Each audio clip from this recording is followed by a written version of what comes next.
빌립 집사의 공을 따로 이야기할 필요가 없을 정도로 예루살렘에 임했던 성령의 강림이 이 놀라운 폭발적인 역사로 교회가 탄생되고, 예루살렘에 머물 수 없었던 이 복음의 확장이 온 유대로 번지더니 이 빌립 집사를 통해서 사마리아 땅에 어마어마한 부흥이 일어나죠. 그때 이 빌립 집사가 사마리아 부흥의 중심에 서 있었습니다.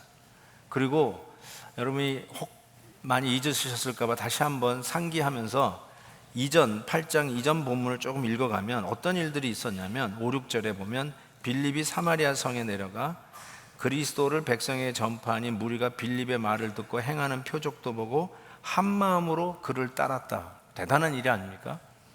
뭔가가 일어나는 거죠. 이걸 리바이벌 혹은 부흥이라고도 부를 수 있을 겁니다. 12절 13절에는 빌립이 하나님 나라와 및 예수 그리스도의 이름을 관하여 전도함을 그들이 믿고 남녀가 다 세례를 받고요, 이단 같은 이런 박수 시몬도 세례를 받고 전심으로 빌립을 따라다니는데, 그 복음 증거하는 현장에 표적, 큰 능력, 기적들이 나타났다는 것입니다. 사마리아가 그야말로 복음 때문에 뒤집어지는 역사가 일어난 것이죠. 그리고 그 부흥의 주인공이 빌립이었습니다. 이 이야기를 들은 예루살렘의 사도들이 이것이 뭔가 하고 확인하려고 베드로와 요한을 파송해서 그들을 위해서 기도할 때에 예루살렘 성령 강림의 그 놀라운 역사가 사마리아에서도 그대로 일어나는 것을 보면서 사도들이 이거는 참된 하나님의 역사다, 성령이 이끌어 가시는 놀라운 역사임을 확인하는 작업까지 합니다.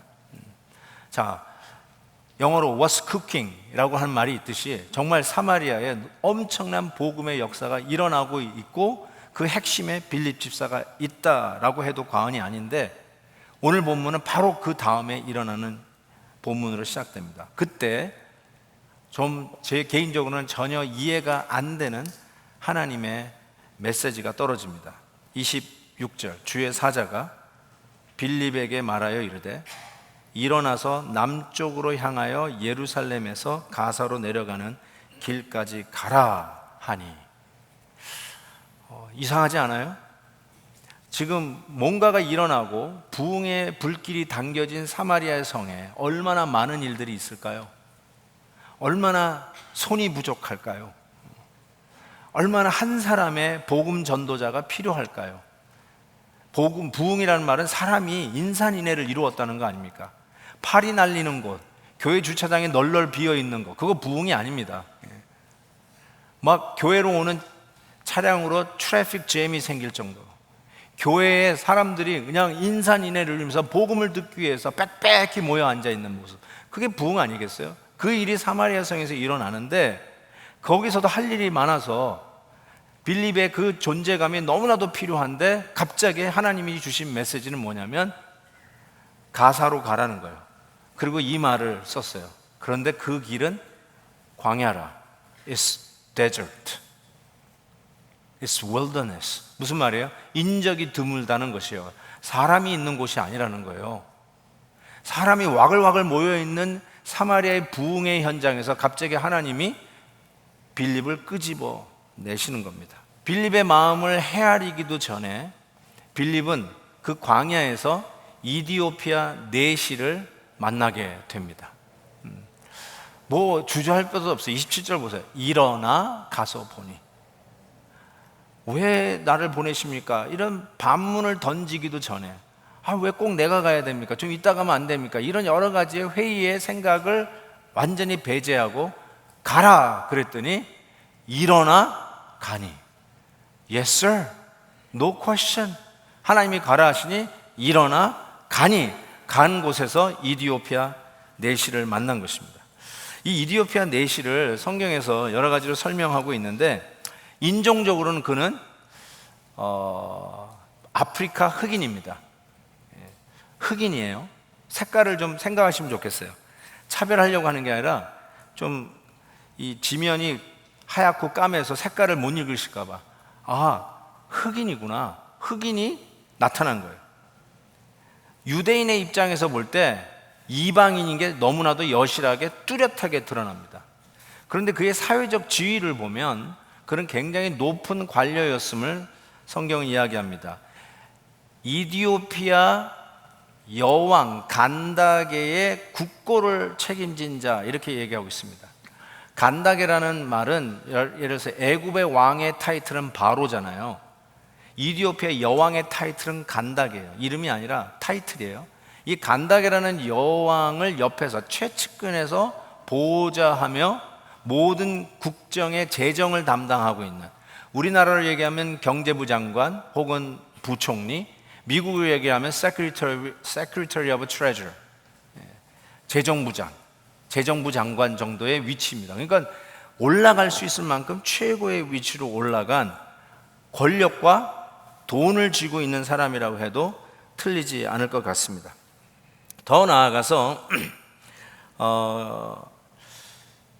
종교적이란 말을 제가 여러분 질문에 써놨는데, 왜 종교적이란 말을 써놨냐면 이 사람이 예루살렘에 하나님을 예배하러 간 겁니다. 전 그것이 굉장히 참 궁금합니다. 왜 이 사람이 갔을까? 즉 영적인 어떤 갈증이 있었다는 뜻이겠죠. 진지한 구도자라고 이야기할 수 있을 것입니다. 이 이디오피아 내시는 두 가지의 장애가 있었어요. 더블 웨미, 영어로. 하나는 아까 얘기한 것처럼 이방인이었어요. 흑인이었어요. 그래서 예루살렘에 갔다고 그러는데 저는 이런 생각을 해봤어요. 27절 후반절하고 8절을 보면 국고를 맡은 관리인 네시가 예배하러 예루살렘에 왔다가, 그 다음에 28절로 절이 바뀌어요. 돌아가는데, 이렇게 돼 있어요. 근데 저는 27절과 28절 사이에 뭔가 생략된 게 있을 것 같아요. 왜 그러냐면 이방인인 이 흑인 네시가 예루살렘에 등장했어요. 이거는 눈에 띄는 거예요. 이게 뭐 이렇게 가릴 수가 없어요. 피부 색깔이라도 비슷하면 그냥 묻혀서 들어갈 수도 있을지 모르겠지만 흑인이에요. 누가 보더라도 이방인이에요. 그러니까 예루살렘에 갔다가 저는 이렇게 얘기해요. 허탕치고 욕에 빠졌어요. 돌아가는데, 이거예요. 들어가지도 못했어요. 성소에 가지도 못했어요. 이방인의 뜰까지만 가고 여인의 뜰도 못 들어갔어요. 유대인들이 가는 발은 밟지도 못했단 말이죠. 그래서 허탕치고 돌아가지 않았을까라고 생각해요. 왜 제가 그렇게 생각하냐면 모세오경 중에 하나인 신명기에 이런 말씀이 확실하게 적혀져 있어요. 고환이 상한 자나 음경이 잘린 자는 여호와의 총에 들어가지 못한다, 이렇게 되어 있어요. 스스로 거세한 장애를 가진 이 에디오피아 내시는 당연히 예루살렘까지 갔다 할지라도 그 안에 들어가지도 못하고 허탕치고 뒤돌아섰을 거예요. 자, 그렇다면 왜 여기까지 왔을까? 그가 이사야서를 읽고 있었다는 게 힌트예요. 이사야서에 이런 말씀이 있어요. 그것을 이 네시가 읽었을 거라고 짐작하는데, 거기 보시면 이런 말씀이 있어요. 고자도 나는 마른 나무라 말하지 말라. 고자의 별명이 마른 나무예요. 왜요? 자식을 못 낳잖아요. 그래서 마른 나무예요. 열매를 못 맺는 마른 나무라는 별명을 가졌어요. 근데 더 이상 고자를 마른 나무라 부르지 말래요. 나의 언약을 굳게 잡는 고자들에게 하나님이 주신 약속은 영원한 이름을 주어 끊어지지 아니하게 할 것이다. 즉, 더 이상 자손을 낳을 수 없으니까 이름이 끊어지잖아요. 우리 식으로 얘기해서 내 이름을 가져갈 자손이 없으면 끊어진다고 그러잖아요. 대가 끊겼다. 근데 대가 끊기지 아니하고 계속 하게 될 것이라는 약속의 말씀이 이사야서에 있는 거예요. 이게 이 말씀이 뭐죠? 정상에 올랐지만 허전한 내시, 모든 것을 다 가졌지만 그래도 채워지지 않는 이 갈증, 이게 뭐지? 하다가 이 말씀을 접한 거예요. 고자가 영원히 끊어지지 않는 그 이름을 줄 것이라는 이 말씀에 어쩌면 그는 순례의 나섰다고 저는 생각해요. 그런데 그 앞에서 차단당했죠. 왜요? 이방인이었죠. 거기다가 고자였죠. 들어갈 수가 없죠. 허탕치고 돌아가는데 이 말씀이 무슨 뜻이지? 하고 앞뒤를 찾아보다가 이사야 53장을 마침 읽고 있었어요. 그 당시엔 성경을 속으로 읽지 않습니다. 성경 무조건 소리내서 읽어요. 소리내서 막 읽고 있는데 광야로 나아가라는 명령에 Yes sir 하고 순종하고 갔던 빌립이 내시를 만나는데 그때 이사야 53장을 읽고 있었던 거예요. 그 말이 무슨 말인지 아십니까? 하고 물으면서 가르쳐주는 자가 없는데 어떻게 합니까? 그럼 올라와서 바이블 스터디를 하기 시작합니다. 그 내용이 이렇습니다. 그가 도살자에게로 가는 양과 같이 끌려갔고 털 깎는 자 앞에 있는 어린 양의 조용함같이 그의 입을 열지 아니하였도다. 그가 굴욕을 당할 때 공정한 재판도 받지 못하였으니 누가 그의 세대를 말하리요. 그의 생명이 땅에서 빼앗김이로다 하였거늘 그 내시가 빌립에게 말하되 청컨대 내가 묻노니 선지자가 이사야 선지자가 지금 이사야 선지서에서 말하는 이 말한 그가 누구냐? 자기냐? 타인이냐? 물어봤을 때 빌립이 이사야 53장만큼 예수를 전하기 좋은 구약 성경 구절이 있을까요? 바로 그가 예수라 복음을 가르치기 시작합니다. 우리 죄인들은 하나님의 총회에 들어갈 수 없는 결격 사유들이 가득한 자들이에요. 하나님의 총회에서 끊겨질 수많은 이유를 가지고 있는 자들이 바로 죄인들의 모습이라 할 수 있어요.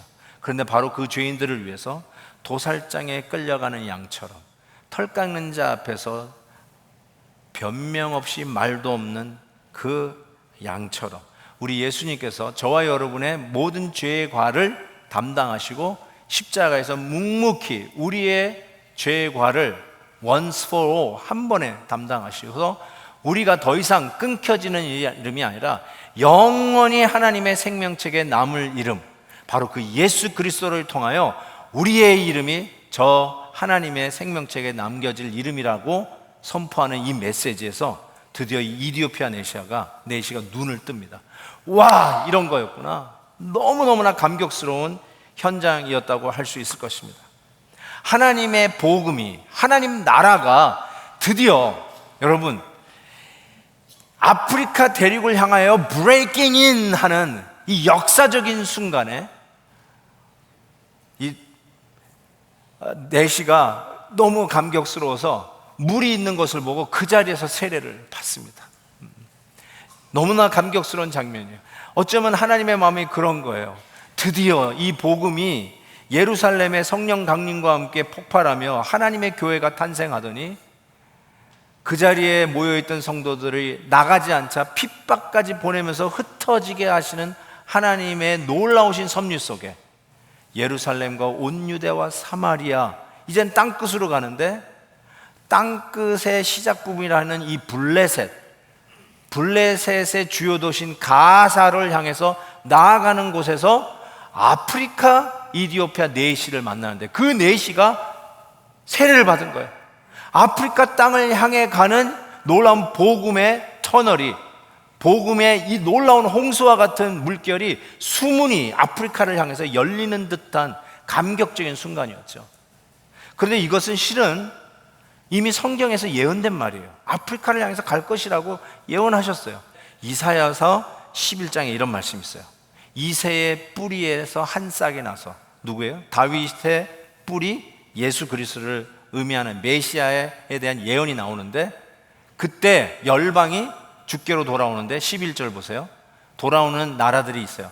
그의 남은 백성을 아수르와 애국과 바드로스와 구스가 나와요. 구스가 영어로 쿠시인데 어디죠?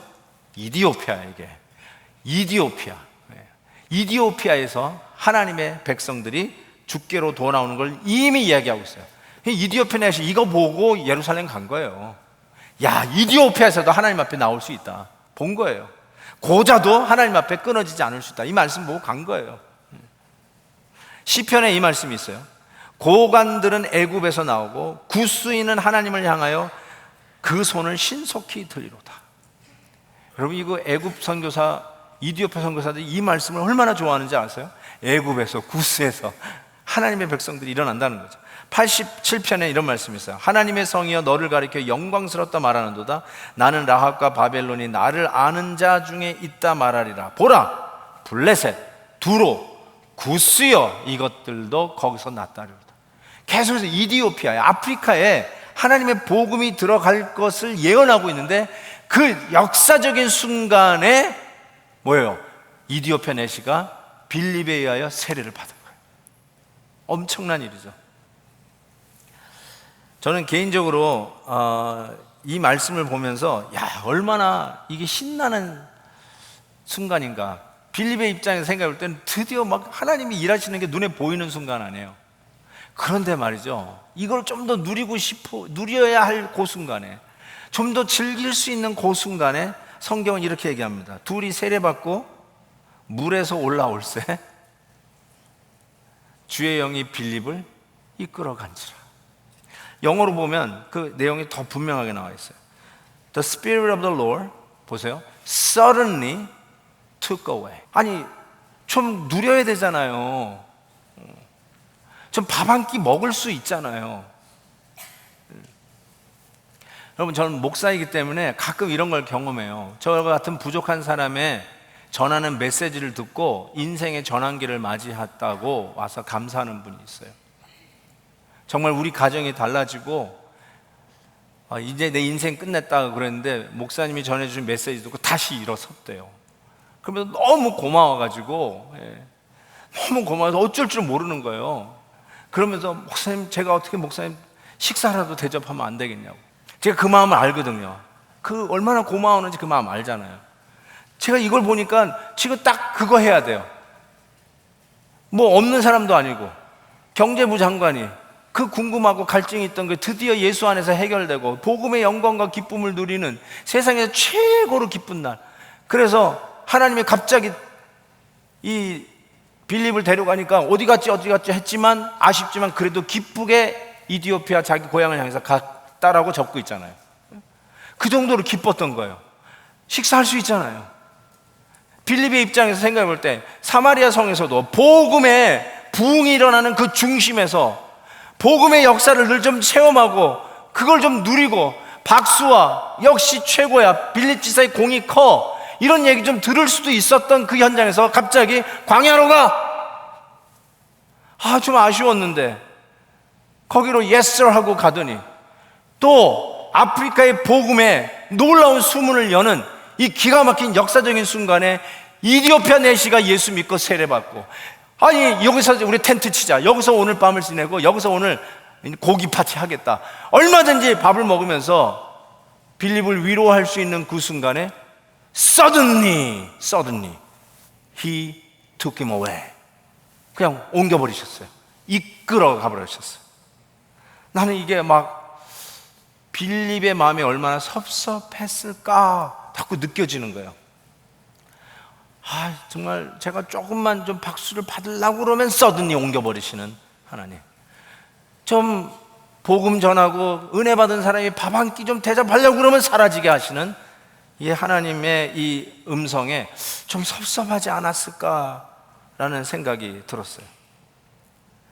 그런데 오늘 말씀의 끝이 이렇게 끝나요.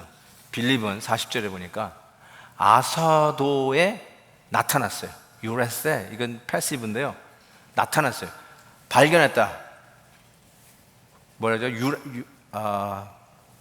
휴레카, 발견했다는 거예요. 근데 이거는 유레세, 발견되었어요. 이건 완전히 하나님께서 콱 잡아가지고 끄집어내가지고 갖다 놓은 곳이 아소도라고 하는 또 다른 블레셋의 주요 도시예요.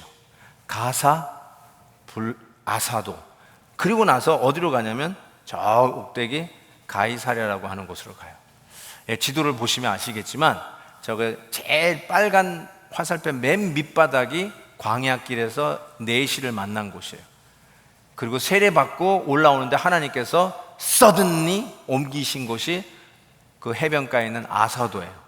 그리고 저 꼭대기 제일 위에 있는 가이사랴로 하나님이 옮기시더니 거기서 빌립의 족적은 사라집니다. 빌립 더 이상 안 나와요. 없어졌어요. 참 어떻게 이렇게 쓰임받고 사라지는가, 아쉬움이 제 마음에 자꾸 밀려오는 거예요. 그러다가 가이사랴가 꽂혔어요. 가이사랴를 보니까,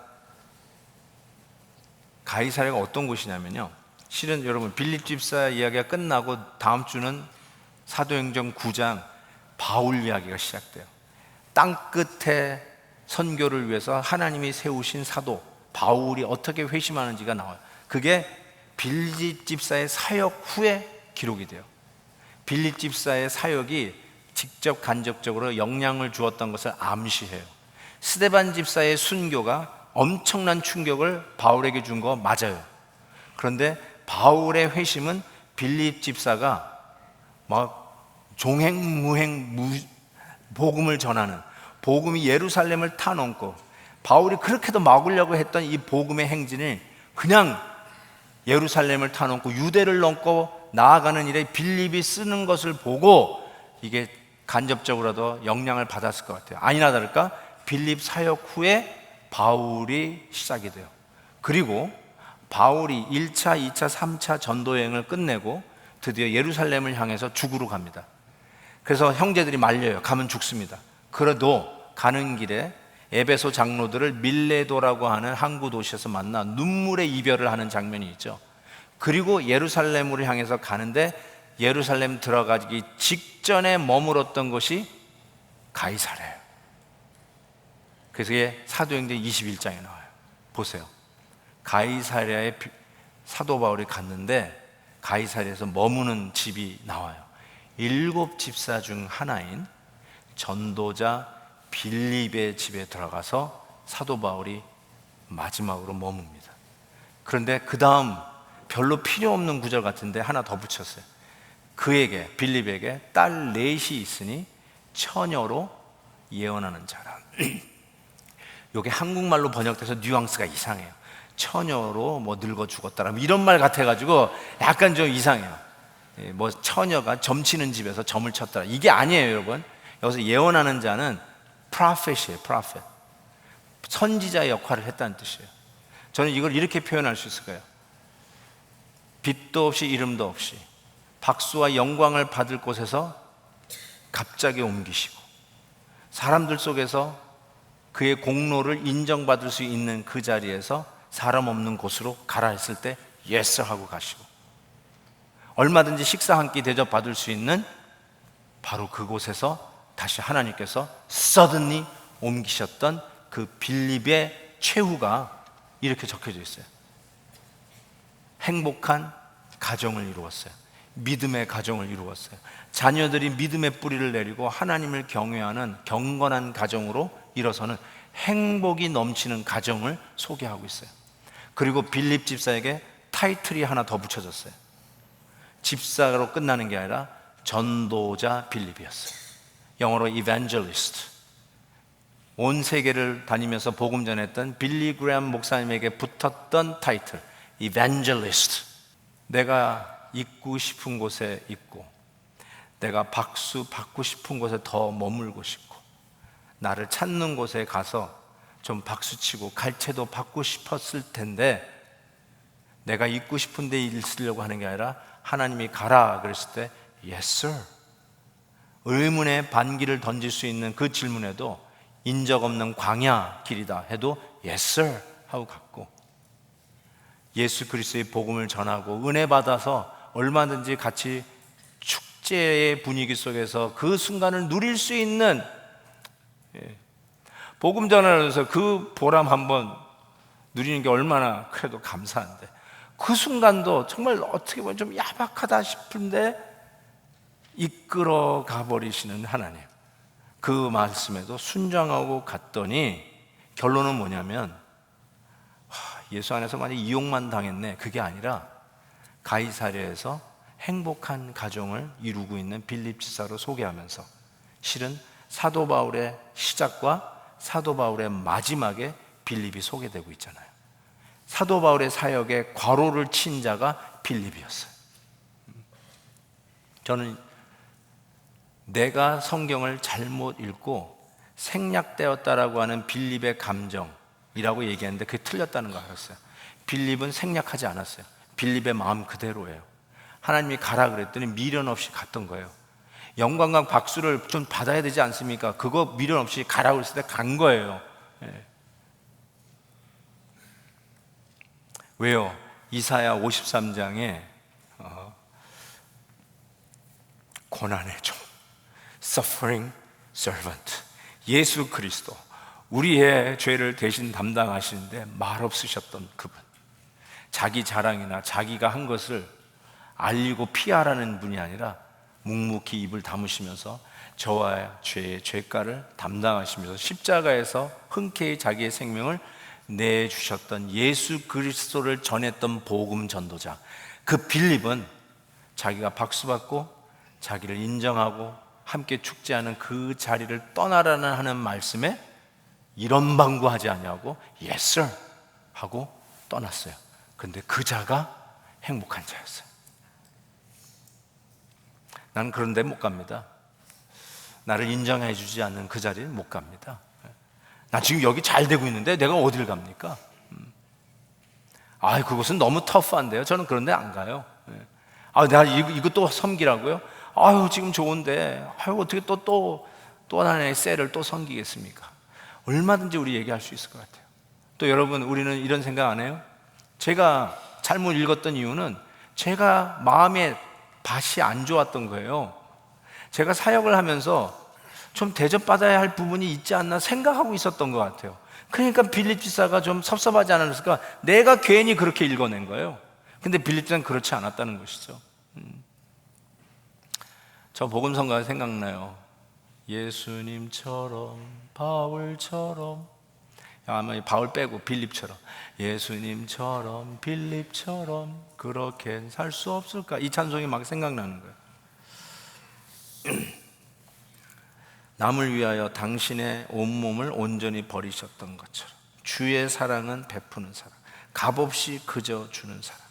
그러나 나는 주는 것보다 받는 것 더욱 좋아하니 나의 입술은, 설교하는 나의 입술은 주님 닮은 듯하나 내 마음은 아직도 추하여 받을 사랑만 계수하고 있으리 주님여 나를 도와주소서. 주님을 열심히 섬기면서도요, 누가 나를 좀 알아주지 않나 계산하고 있어. 주를 위해서 땀 흘리면서 애썼는데 목사님이 안 알아주면 신경질 나. 왜 목사님은 다른 사람한테 인사하는데 나한테는 이렇게 눈길도 안 주지? 섭섭해. 야, 뼈 빠지게 고생하자. 아무것도 안 된다. 야, 하지마. 인정 안 해주면 섭섭하고, 남이 안 알아주면 하기 싫고, 박수치고 갈채에 영광을 누리는 자리에서 신나게 일하고 싶지, 아무도 안 알아주는 곳에서는 일하고 싶지도 않았던 이 계산에 밝은 사람들, 예수 믿으면서도 내가 받을 영광을 계산하고 있는 사람들, 그런 사람들이 행복한 게 아니라요, 그 박수를 넉넉히 받아도 별 문제 없었던 그 자리에서 가라 할 때 Yes sir, 한 끼 밥을 대접받을 수 있는 그 자리에서도 하나님께서 Take it away 할 때도 Yes sir 하고 갔는데, 실은 빌립의 마지막 가이사랴의 모습은 행복한 가정, 진짜 행복한 모습이에요. 야, 빌립이 행복해요. 가라는 대로 가고, 있으라고 있고, 광야로 가라면 광야로 가고, 사마리아로 가라면 사마리아로 가고, 하나님의 말씀에 순종하여 이끌려가는 빌립이 진정한 행복이었고, 그게 바로 복음의 비밀 아니겠습니까? 예수 그리스도를 전하는 저와 여러분의 입술 속에 이 놀라운 빌립의 행복의 비결을 발견하는 복이 있기를 주의 이름으로 축복합니다.